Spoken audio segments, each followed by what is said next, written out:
Hey guys, welcome to the Hollywood Raw YouTube page. Make sure you drop a comment, like, subscribe. Do all the fun things. Follow everything. We're here to entertain you guys. What are you waiting for? Hurry up, let's go. Enjoy.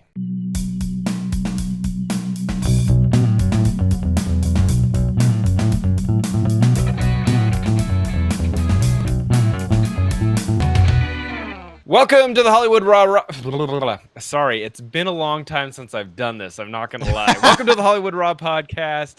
Adam, it is so good to be back. For some of you people that don't follow us on the daily basis, I have been gone. I have been over in Europe, so we've been playing a lot of pre-recorded episodes. But I am back now. I am in town. Adam, it's good to see your face, buddy. It's been weird. Like, Adam and I talk literally 5 times a day, every day. And for the last month, he's been locked in his house, crying. I'm back, buddy. It's all good. Dax is back. He's been in Germany, but he's back. It's good to see you, buddy. It's a lot has gone. A lot has happened since you've been gone. Dax, you were aware. You were in Germany. You were in Amsterdam. Did you have a good trip? Or you feel well rested? Copenhagen? No, dude, great trip. So much fun. I've been to a couple of these places before, but Amsterdam was definitely a different experience with children. There was a lot of covering eyes and averting from windows, and there's a lot of ladies waving out the window, and I'm like, oh, don't worry about that lady. Just don't wave back to her. We got to keep going. It's just a different spot. Amsterdam is so beautiful, but like I said, it was just funny, and so there was a moment. Since we're doing awkward celebrity encounters today, I'm going to give you an awkward dad moment in Amsterdam. Okay. We are walking through the streets, and there's, it's pretty busy, tight little streets that you're walking through. And my daughter out loud goes, "Mommy, what's a sex shop?" And Ooh. This group of guys is walking right next to us, and they just start laughing.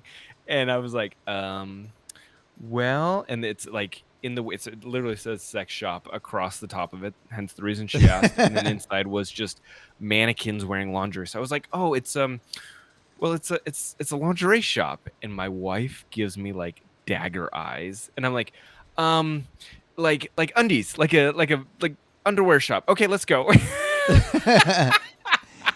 Is Amsterdam that crazy still? Like, it's just pot everywhere, or what's the vibe like? I've never been.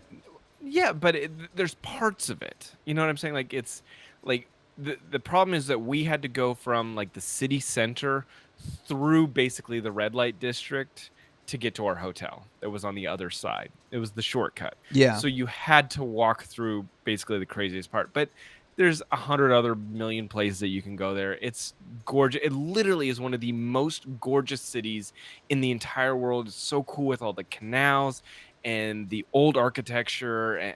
We did the Anne Frank house. It's so freaking cool. Yeah. I don't know. I love Amsterdam. Very cool. Very cool. And did you run into any celebrities in Europe? I did not. Okay.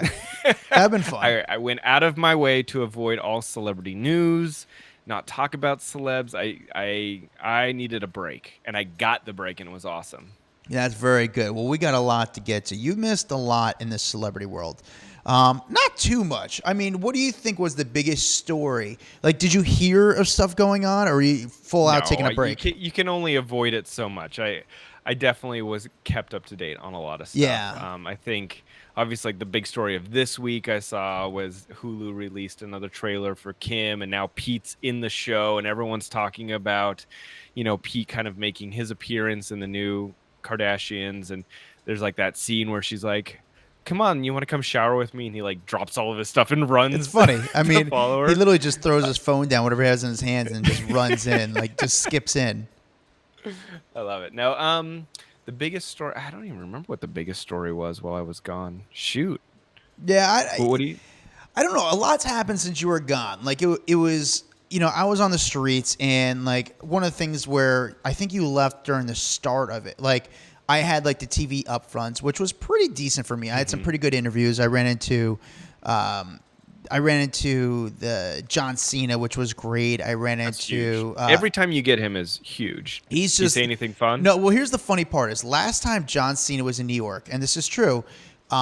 he was about to come. I knew he was coming out of his hotel. I'm standing there at a great position to wait because I just had a tip that he was coming out. Okay.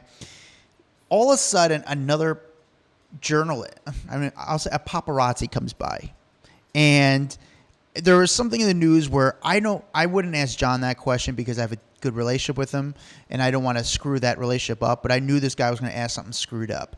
So this happened a while ago. So as soon as John Cena comes walking out, he was with his wife, and I walk up to John. And I said, "John, don't talk. Whatever you do, like, just don't talk." He goes, "Okay."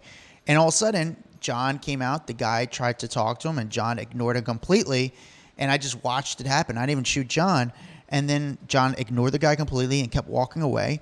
And as he was by himself, now with just him and his wife walking down the street, I go, "Hey, John, I'll get you next time, man. Thanks for being cool." I was like, "I just didn't want you to be set up and look like an idiot."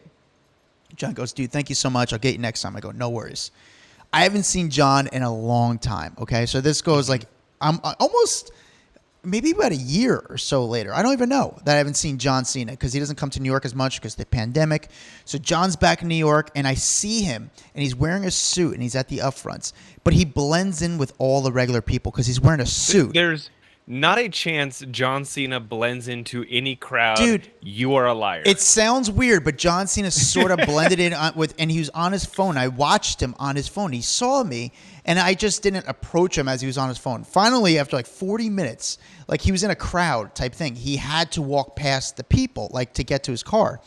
And he sees me, and he goes, "I owe you. What's up, brother?" And it's just like awesome. He stops. He talks so cool to me. That he actually remembered. Dude, he remembered that, and it was so cool. And he's like, "You've always been good to me." Like I was like, "Dude, that is so cool that you remember that." And honestly, like it made me just feel really good. Like it was kind of like really nice. It was something like this story does not belong on today's episode because it's good.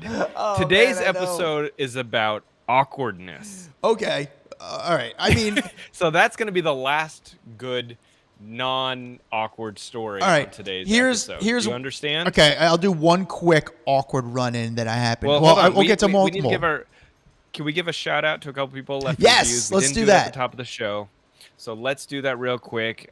Thank you, by the way, to everyone who has been leaving like ridiculous amounts of reviews on our show. It has been so like we've been climbing up the charts, and it has been just phenomenal. I cannot thank you enough. A lot of people been going on, taking their 2 minutes out of their day, going to iTunes, going down to the bottom, giving us 5 stars and leaving little comments with their names, by the way, so we can actually give their name a shout out. But let's give a couple right here. Let's do this one. This one is from Lover Broads. It says, "Like talking to friends. I found this podcast through Juicy Scoop and now listen regularly. I love how down-to-earth Dax and Adam are and appreciate that they expose the human side of the celebrity world. It's a unique take I haven't heard on many other podcasts and just feels like I'm talking celeb gossip with friends. Refreshing and so fun." So nice. That was good. That's a great one. Who said that? So that one was from Lover Broad. So that was probably before we told them to, remember to put their full names in. All right. So thank you for that. Really appreciate it. Let me do another random one. What about this? A whole hit, a new fan 22. I heard you guys on Juicy Scoop, came over to listen, and now I am binge listening. You guys are great and have a new fan. All right. I like that. 5 stars from a new fan 22. Thank you. And then let's pick another random one. What about this one? Found and tuned in since, and this is from Mick DWI. Not sure when I found you guys. Known about you from TMZ, but since I found you maybe a year ago, I've been a listener since. Love you as a duo. The insider scoops and the interviews. The Suzanne Somersault interview was one of my favorites. Keep it up, guys. That was fun. Did she kind of dodge our questions? Why somersault? I don't know, but I like it. I'll tell you. Like it. 5 stars. You said it. You listened to us. Okay, cool. Exactly. I like all Suzanne right, so Summers. there you go. Thank you guys so much for taking the time. Really appreciate all those reviews. All right, Adam, let's dive into the awkward celebrity moments, the awkwardest celebrity moments that you and I have both had in the last decade of working in entertainment news. We've come into, in front of a lot of celebs. I've got some big names on my list. I know you have some big names. You want to start it out? I mean, I was just going into the story. It was a little bit recently, and this was with a soccer player by the name of Harry Kane. Now, I know a lot of our audience might not know who Harry Kane is, but he's a soccer legend. He's probably one of the best soccer players out there who's currently playing. Huge star overseas, but these soccer players do really well for me on YouTube, and he's a big deal. Anyway, I'm doing exactly why it was awkward. Okay. I called it soccer instead of football. And I think everyone was just like, ooh, you can't say you're a big fan, then call it soccer. And I started talking to the guy saying, so do you want to play soccer in LA? And again, you can't say you're a big fan and start calling it soccer. It's a big no-no, especially people from Europe. They do not refer to it as soccer. Yeah. It is always football. I just have to, it's in my head, it's calling it soccer. I get it. It's football to you, but like, I grew up playing soccer, and it sucks, but definitely that was. What did he say? So what did he say? He answered all the questions and stuff, but it wasn't like the best. It was okay. It was actually pretty decent, but I just realized after I said it, I was such an asshole. But my one story, you dug yourself in. That one for sure. Totally did. But this was like one of my awkward celebrity moments, and I talked about the story when we had Mark McGrath on the podcast. I saw Mark McGrath, or I thought was Mark McGrath, walking out of the subway in New York City. And it was like, oh my God, Mark McGrath. And it was right in Columbus Circle. I'm like, Mark. And Mark doesn't look at me. I'm like, Mark. And like, I sort of know Mark McGrath. I'm like, Mark. Yeah. Mark. And I'm trying to get something. I'm like, Mark, you hear me yell? Like, dude, why are you being too Mark? Like, I'm like, Mark, it's me. Mark, it's me. Finally, Mark, or I thought it was Mark, turns around and goes, I'm not Mark McGrath. And then I realized it's Ethan Hawke. And I'm like, oh, my God. I can't believe it. And I'm like, oh, my God. And luckily, he was like sort of like laughing about it. Like he was just like, because he could generally tell like I was not trying to be an asshole. I was just really thought it was Mark McGrath.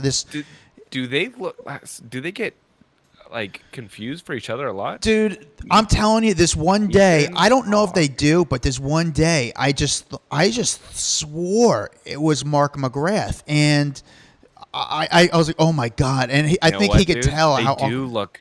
It looks like there's a bunch of like websites and stuff that have compared them, so they must get it a lot, or they've gotten a lot over time. Like they both had the spiky blonde tips before. Yeah. I can see it. So he must get it a whole hell of a lot for him to be like, oh, here's another asshole screaming Mark's name out when I'm not Mark McGrath. Yeah, I wasn't even being I swear I was not trying to be a dick. I generally thought this was Mark McGrath, and it was super embarrassing. And I think that Ethan Hawke realized like I felt bad, and he was just like props to him. He handled it well.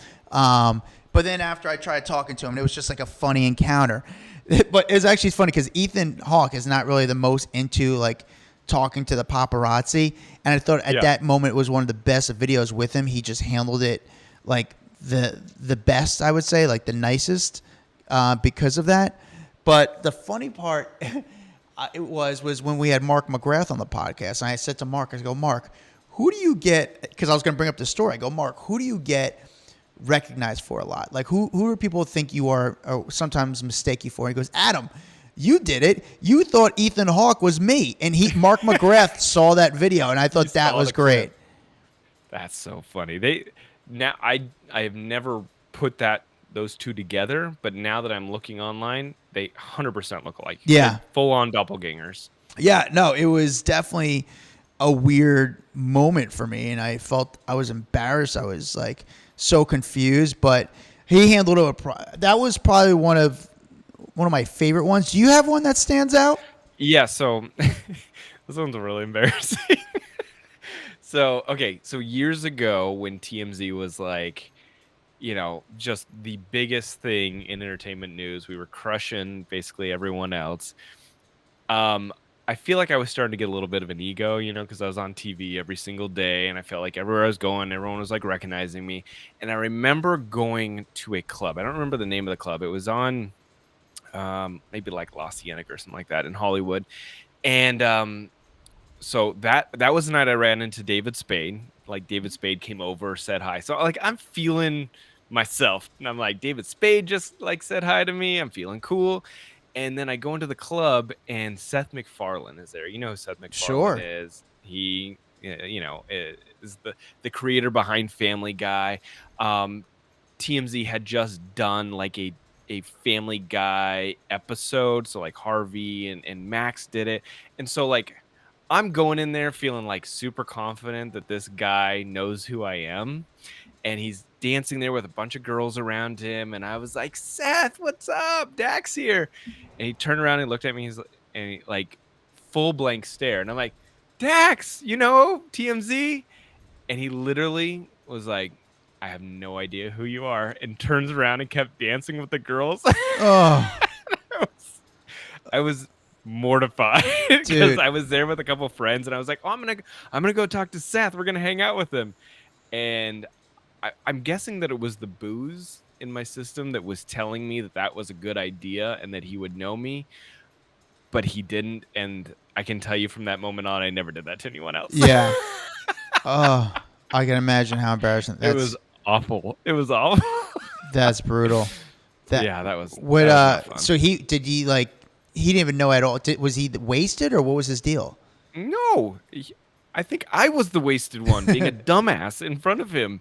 No, I just remember he had like crowds of people around him, and he was like the coolest guy in Hollywood. We were covering him all the time. He was so funny, and so like in my mind there was a mutual admiration there. He liked TMZ, we liked him, and I think I was just so used to people associating with TMZ that I was like, oh yeah, this guy's of course gonna know. And yeah, that I understand that issue because I always have that encounter where like sometimes I feel like they know me, but they don't know me. But yet again, I get them in New York, so they're usually on like my land, and I think I confuse them into thinking they know me. I mean, that happens pretty much with every single song. I'm like, yo, what up, my dude? And I say it to them, but they really don't know me. Yeah. That was awful. But you know what's actually funny? I remember the first time I met Farrah Abraham. And this is okay. All right, this is such a dick move on my account. This is, now that I think about it, it's such an asshole move on mine. The first time I met Farrah, she was sort of not that warm to me, but I thought she was hot. I was like, man, she's a good-looking girl. And this was teen mom this time? Was teen mom time. This was teen mom? This is when she was. Where are we? Yeah, this is teen mom. She was first sort of on the map. This 2012-ish. And I thought she was attractive. I used to think like I had a camera. I was like, oh, 2000, maybe even 2011. I don't know. I just started doing what I was doing. I thought now's the time to start like hitting on chicks. Like I'm going to start hitting on celebrities. And like I thought it'd be a funny thing. I started hitting on celebrities. I remember trying to hit on Farrah Abraham because she was on Teen Mom, which I already knew she put out. So I was like, all right, cool. Yeah, right. She's a teen mom. She puts out. And I remember it went so bad. And it was just super awkward where she was with her mom and she was not having it. However, awkward moments for me have actually done pretty well. Because speaking of hitting on girls, I had a moment with Lana Del Rey. And this was Lana Del Rey after the SNL incident. She was the hottest. Everyone's talking about her. And I remember she was walking out of the Soho House and Meatpacking District. And she's walking down the street wearing this cool sort of vintage race car jacket. And I remember this day like it was yesterday. Yeah. And this video was so big. Dude, and she was smoking a cigarette, and I was like, what's up, Lana? How you doing? And she was super nice and so sweet. And I just started talking to her, and I was like, hey, we should get a drink sometime. She's like, are you being serious? I was like, yeah, let's get a drink. And she's like, are you asking, like, kind of like asking me? And I was like, yeah, I'm asking you out. And I was kind of forward about it and sort of aggressive. And she was like, well, put the camera down. Let's talk. And I was like, all right, well, if I put the camera down, you're just going to, like, kind of back out and not talk to me. She's like, no, put the camera. So we did. We exchanged information. And, you know, I leave it just, I'm a gentleman. And I'm not saying we did anything. I'm just saying that. But it was just it was an awkward encounter. But here's the thing. I'm not even saying anything more about it than what you see in the video. However, Every single week, someone hits me up about it. And some people thought it was an awkward encounter. Some people are like, dude, high five, because you had the balls to just fucking ask her out. It was a bit awkward, but it was also awesome. And if you guys want to see it, go Google it. It's Lana Del Rey. What is it like?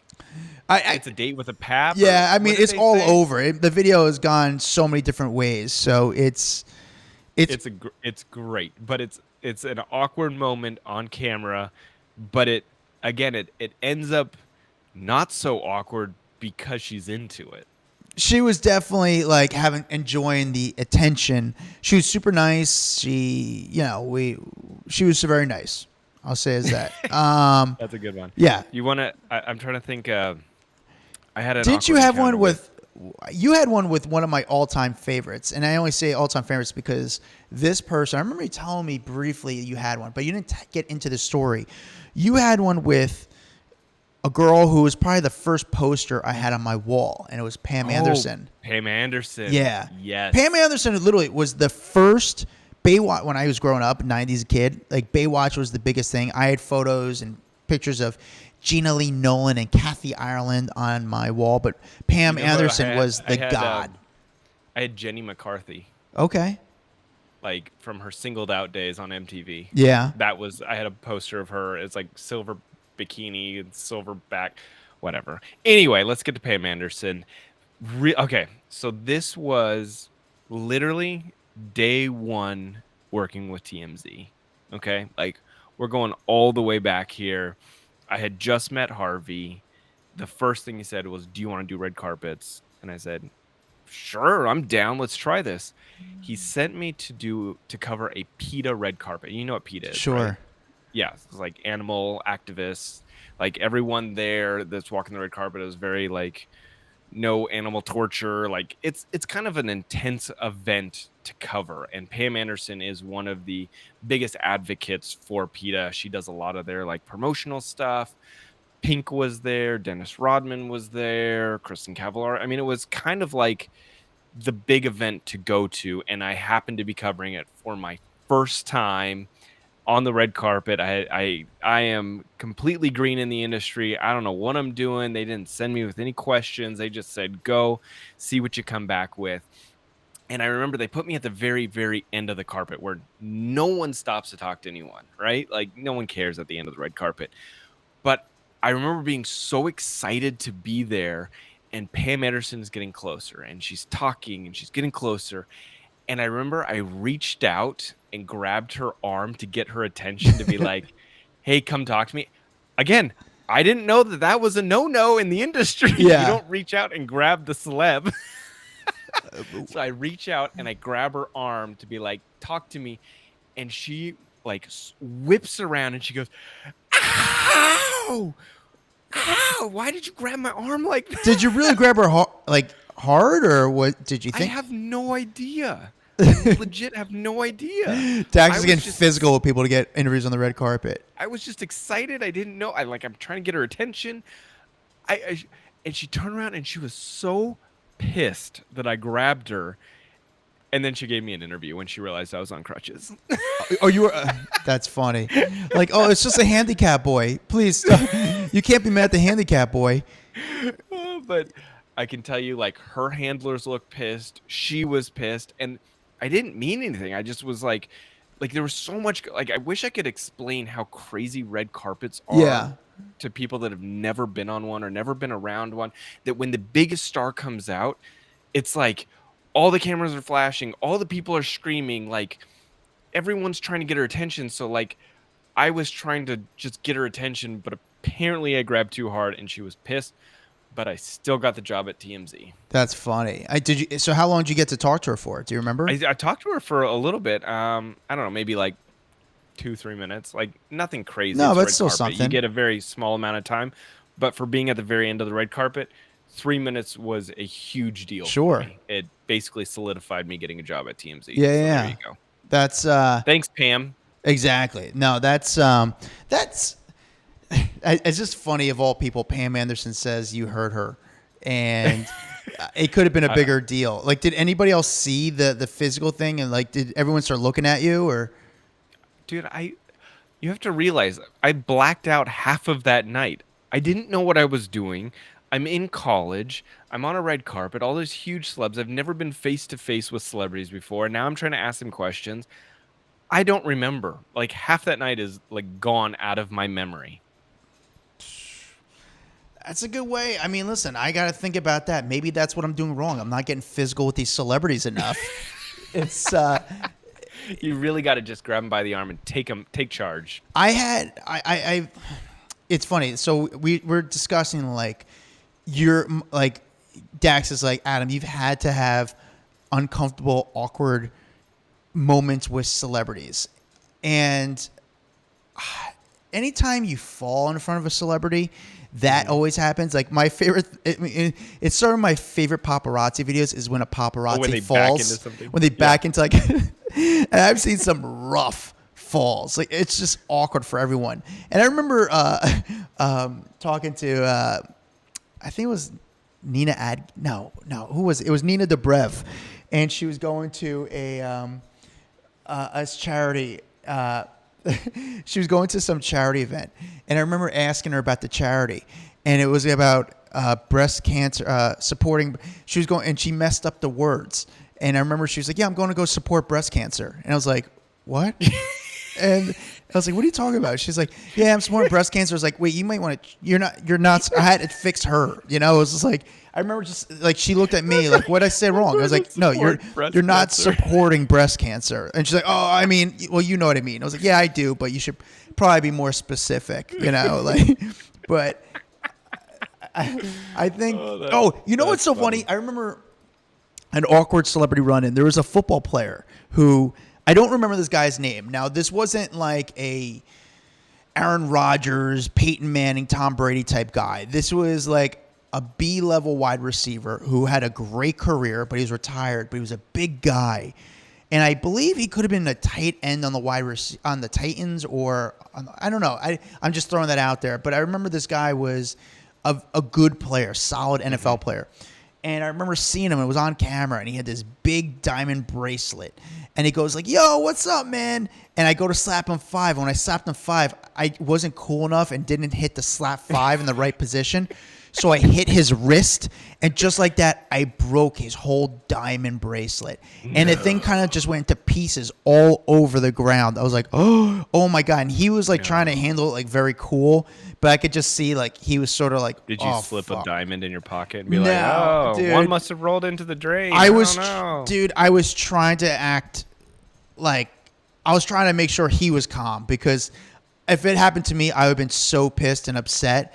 But it was just my wrist hit his wrist in like the bad position, and all the diamonds went everywhere. And I just remember just like we didn't even do the interview, I think, because we had to pick everything off the ground, and we had to make sure we got everything. And you start to wonder if that was a real bracelet, because do real bracelets do that? I don't know, but I'm sure it was real. But I remember his face once that happened. That was so bad and awkward. That might be the best awkward story. I wish you remembered the guy's name though.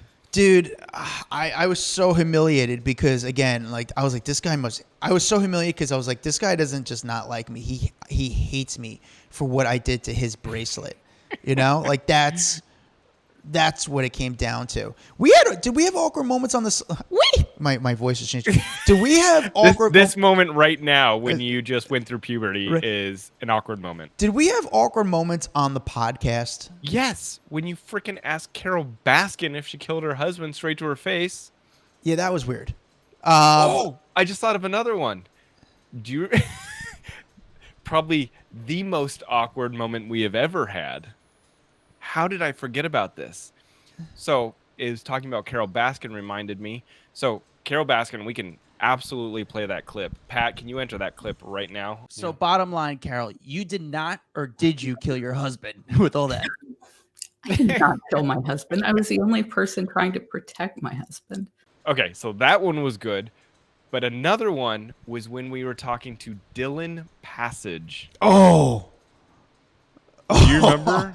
Well, Dylan Passage. Explain who he is. Yeah. The husband of, what's his name? Joe Exotic? Joe Exotic, yeah. and you started asking about their sex life. I asked if I was like, I tried to act like it was like a real question, and it wasn't.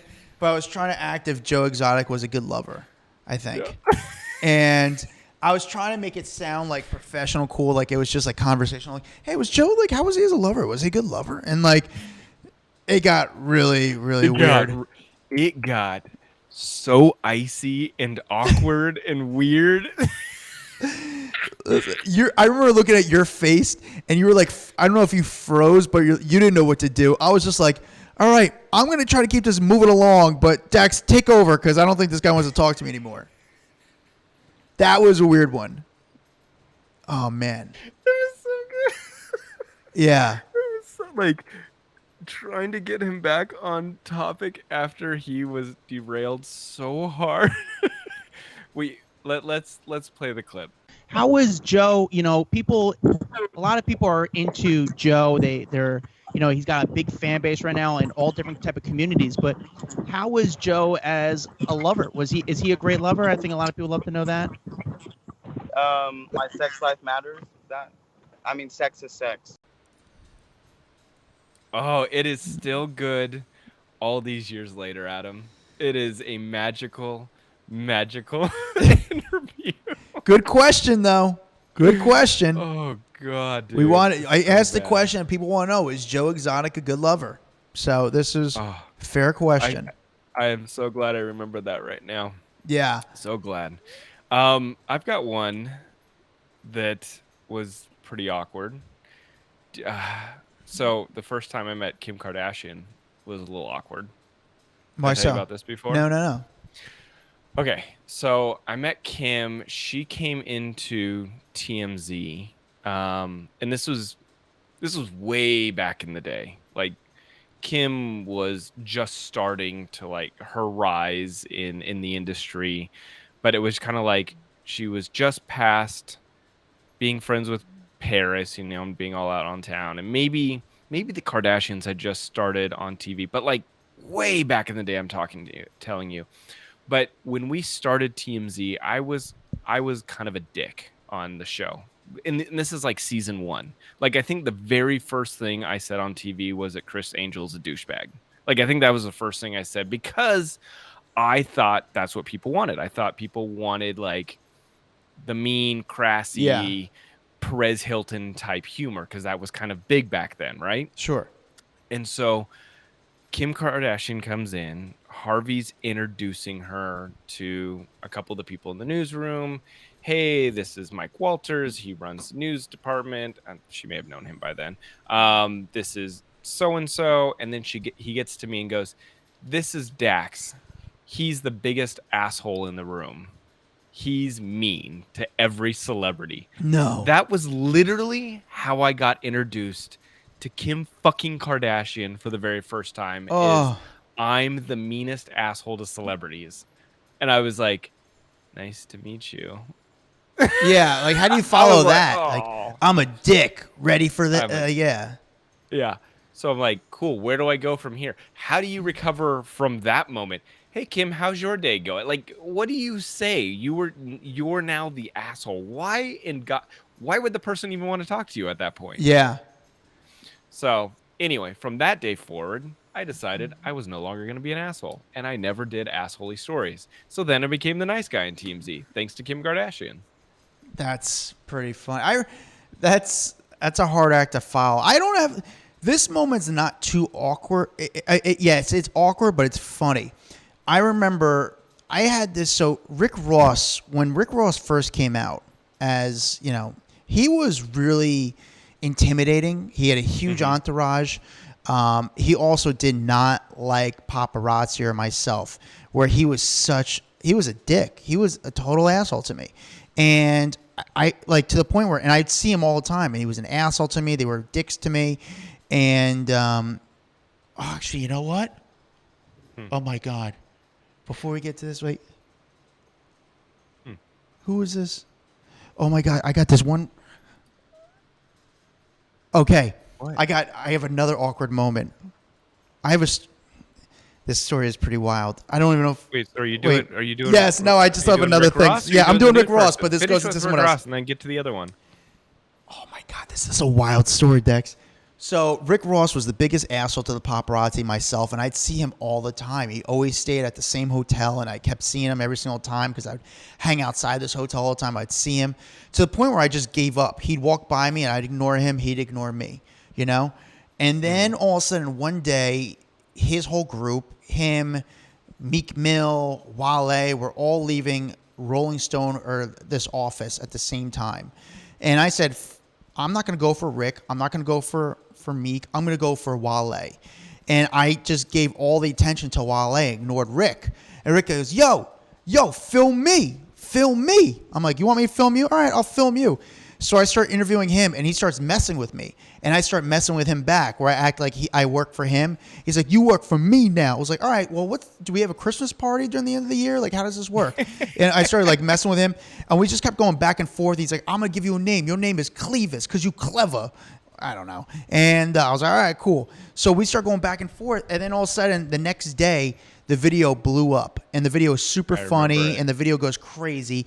And the next day, like, ends up on a bunch of different sites. The next day, I see Rick is like, yo, that video is great. I was like, see, I'm not that bad of a guy. Like, you just never wanted to, talk to me. But, was that bad? He goes, no, that was cool. That was fun. So, from now on, I became sort of not close with Rick Ross, but we had a relationship. When I saw him, he'd talk to me. We'd have fun. He was excited to see me. He knew I wasn't out to get him. He knew I wasn't an asshole. Mm-hmm. Then one day he invites me to his concert, and I go to this concert, and I remember it was at this time it was at Times Square at this theater, this theater in Times Square, and I go there. And everyone, I stand out I stand out. I look like a pilgrim. I look like I'm Amish in the middle of this concert. More than me at Ice-T and Coco's wedding. I think if you at Ice-T and Coco's wedding, they're like, oh, look, the wedding planner's hanging out.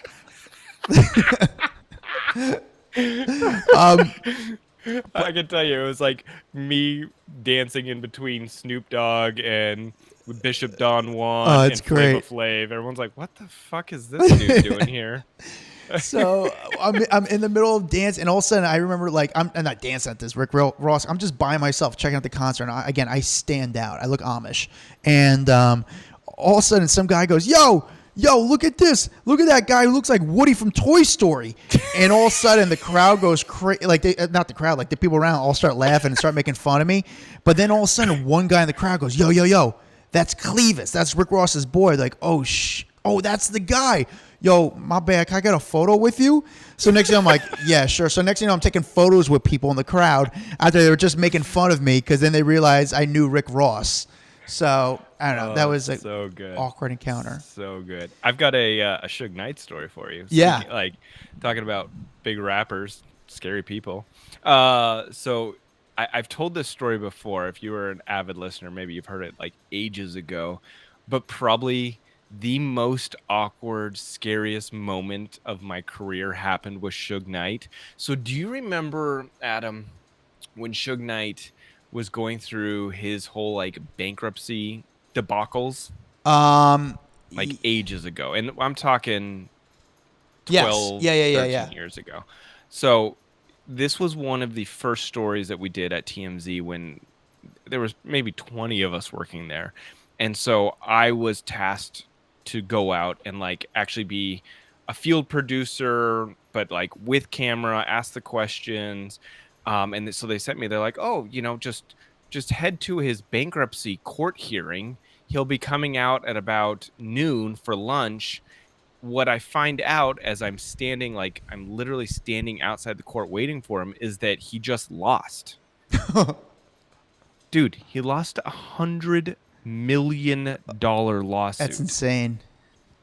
And I had to be the dumbass sitting on the corner with a camera waiting for him to come out.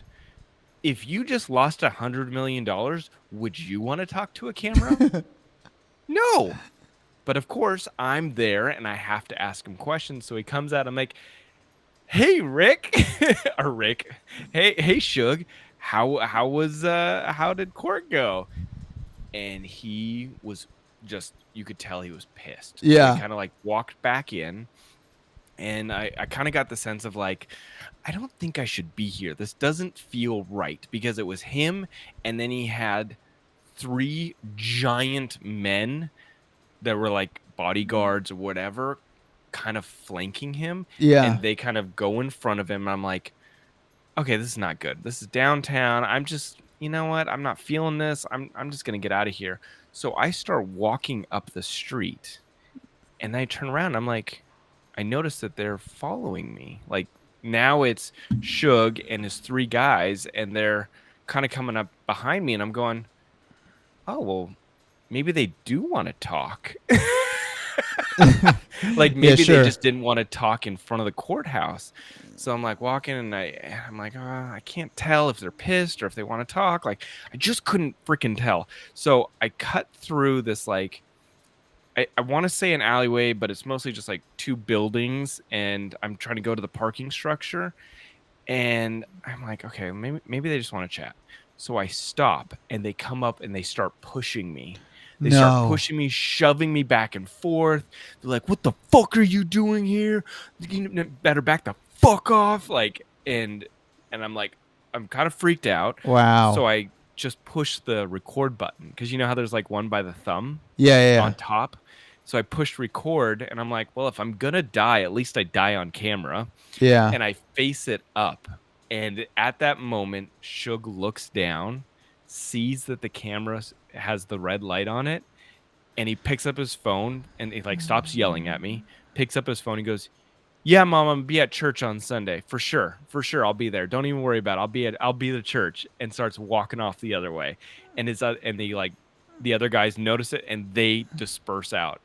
And I went back, and I was literally like shaking, because I'm like, I almost died in a fucking alleyway for a stupid video about someone who just lost $100 million. Like, what am I doing with my life right now? Wow. That's pretty, that's a wild one. I had, this is my last, I don't want to tell you this person's name. Come on. No, I'm not gonna say the person's name. It's a rapper. And now it goes into all rappers awkward moments. But this one rapper was not, again, when he first came out, was not a nice guy, was not cool, was a total, just not a nice guy at all. Did not like the camera. And again, it's sort of like I was saying with the Rick Ross story. Like, I would see him all the time, and they would never talk to me. I was like, dude, like, this is getting weird. This guy would never talk to me. And to the point where I kept ignoring him, because he was such an asshole to me. I was like, fuck it. I'm just going to keep seeing him. I'm going to ignore him. You know, I'm not going to act like he's a big deal. Screw it. So one day, it was early in the morning, and he's walking into his hotel, and I go, hey, like, I was sitting on the ground. I was like, because after I started for weeks, I would just ignore him. I go, yo, he's walking into his hotel, and I go, can I get a photo with you? He goes, yeah, on the way out. I'm like, all right, cool. And all of a sudden, I knew he was going to be like in and out into the hotel. He comes back out of the hotel probably about 10 minutes later. I go, hey, can I get that photo? The bodyguard goes, like, yo, get out of the way. I go, listen, I'm not talking to you. I'm talking to the celebrity. He goes, I'm telling you, get the hell out of the way. And he goes, he goes something like, I'll beat the shit out of you. And I go, you know what? That's it. I'm calling the cops. And they're like, yeah, whatever. And they're smoking a joint outside their car or whatever. And I'm just like, I'm calling the cops. You guys want to threaten me? You want to act like a big deal? And so I acted like I was calling the police. And I start saying, yeah, they're in the black Escalade license plate T, blah, blah, blah. I start acting like I'm calling the cops. And like, yep, cops are on the way, guys. Like, yeah, whatever, you piece of shit. Like, they're talking shit to me because I was just sick of being bullied by these guys. The door guy at the hotel is like, Adam, you're nuts. 3 minutes later, at a coincidence, a police car comes racing around the corner with the sirens on. The celebrity, the rapper, and the bodyguard start running down the street.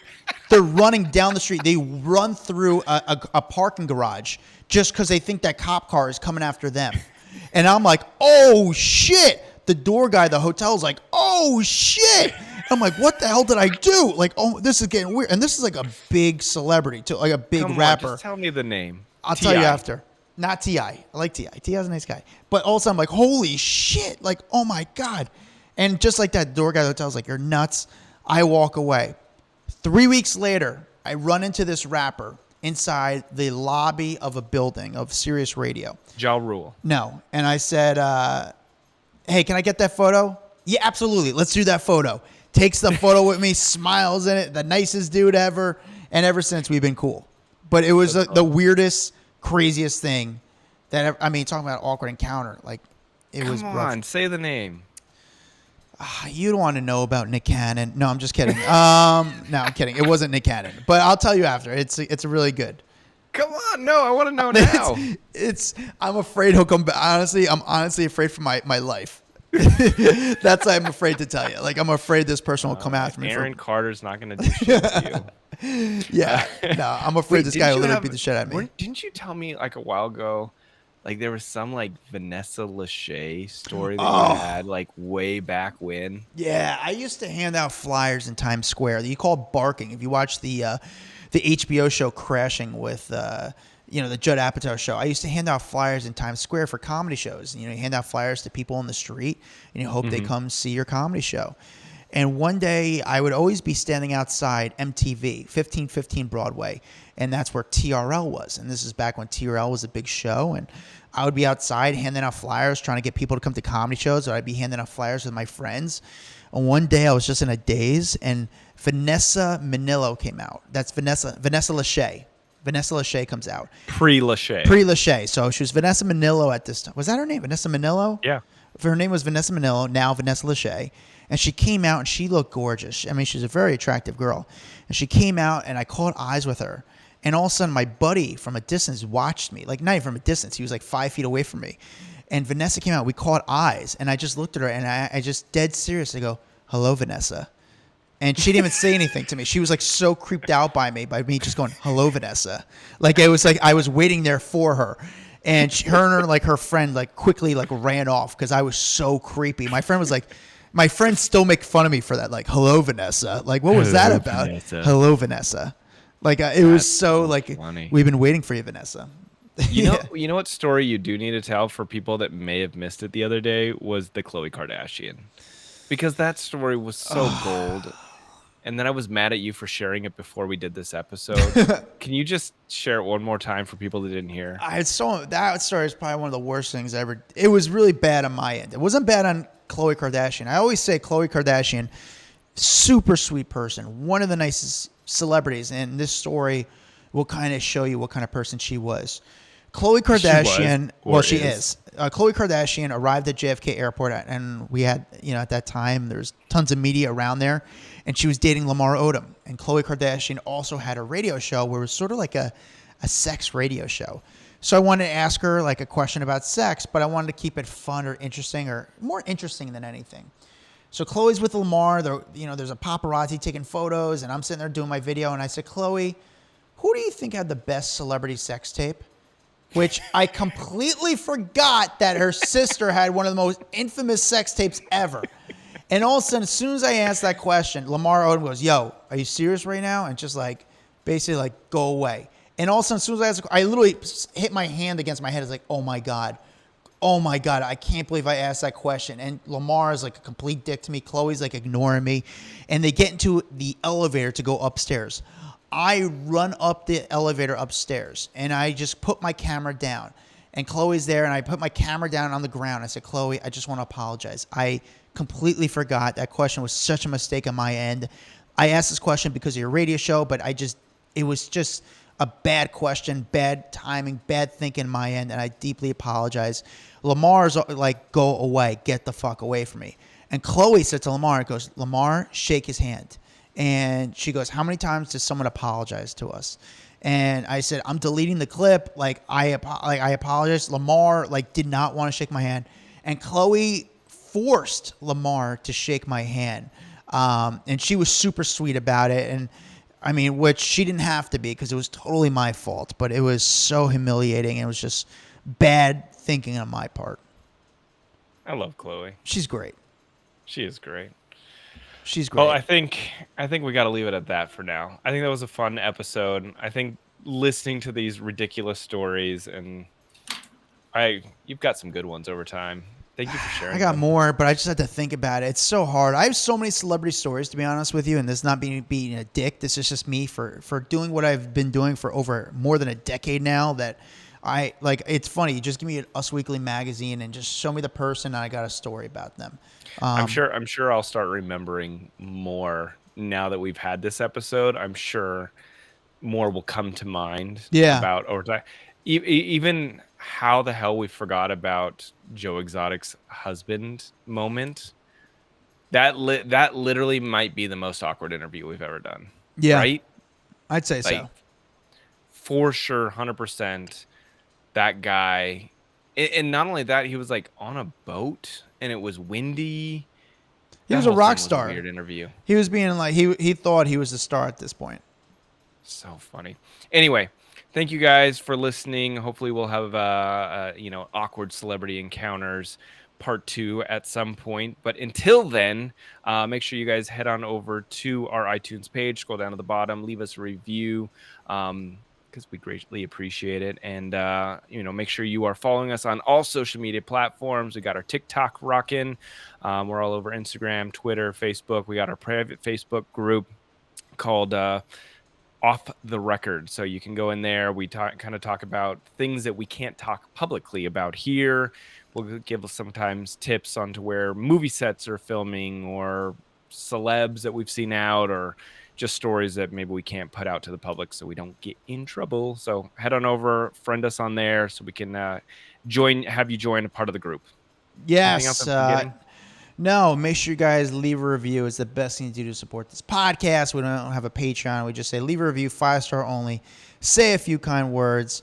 Follow me at Adam Glyn, Glyn. Follow Dax Holt at DXHOLT. Follow the Hollywood Raw podcast at Hollywood Raw Pod on IG. We're also on TikTok, Twitter. We're on it all, guys. And we'll see you guys next time. What's up, guys? If you like that video, there's plenty more where that came from. Make sure you like, subscribe, hit the bell so we can just feed you all the goodness daily. Hurry up. Come on. Let's go.